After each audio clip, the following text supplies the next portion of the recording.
আসসালামু আলাইকুম।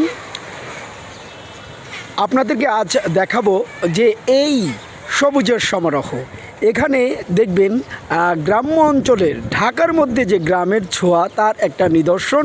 এই যে দেখেন কলা গাছ এবং অন্যান্য ফলজ গাছ, আম গাছ, অন্য অন্য যে ফলজ অনেক সুন্দর।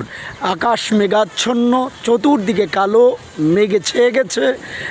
প্রতিটি মনে হয় যেন আমি গ্রামে ফিরে এসেছি। আজকের এই ভিডিওটি করার উদ্দেশ্যই হচ্ছে যারা বাহির কান্ট্রিতে থাকেন, বাংলাদেশকে মনে প্রাণে ভালোবাসেন এবং তারা যেন এই ভিডিও দেখে যারা গ্রামে আসতে পারতেছেন না, যারা দেশকে ভালোবাসেন তাদের জন্য আজকের এই ভিডিও আমি একটু করে দেখাই।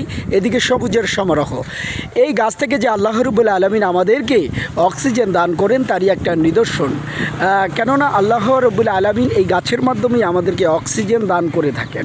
অক্সিজেন বড় একটা নিয়ামত। এই বৃষ্টির মধ্যে আপনাদেরকে দেখাতে চাচ্ছি, দেশ এবং দেশের বাইরে থেকে যারা দেখতেছেন, যারা অনেক দিন যাবৎ বাংলাদেশে আসতে পারতেছেন না, মাকে মা ডাকতে পারতেছেন না, এই ভিডিওর মধ্যে তাদের একটু হলেও দাগ কাটবে যে আমি আবার দেশে ফিরে যাই, আমি গ্রামে ফিরে যাই।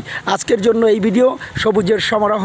আকাশ মেঘাচ্ছন্ন, কালো মেঘে ছেয়ে গেছে, একটু পরেই মুষলধারে বৃষ্টি অথবা ঝড়ো হাওয়া বসতে পারে।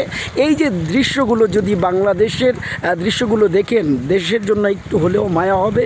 এই জন্য আমি আজকে আপনাদেরকে এই ভিডিওর মাধ্যমে দেখাতে চাচ্ছি। আসুন, এই ভিডিওটি যদি ভালো লাগে লাইক শেয়ার কমেন্টস করবেন। আমি বলতেছি এটা হচ্ছে আল্লাহর একটা রহমত।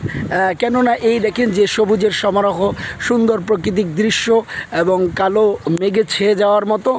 যারা এই ভিডিওটি ভালো লাগে লাইক শেয়ার কমেন্টস করবেন। এই কলা গাছ দেখবেন ঝড়ে নুয়ে গিয়েছে এবং আম গাছ, অন্যান্য যেই সবুজ গাছগাছালিতে, এটা যেন একটা সবুজের প্রকৃতি।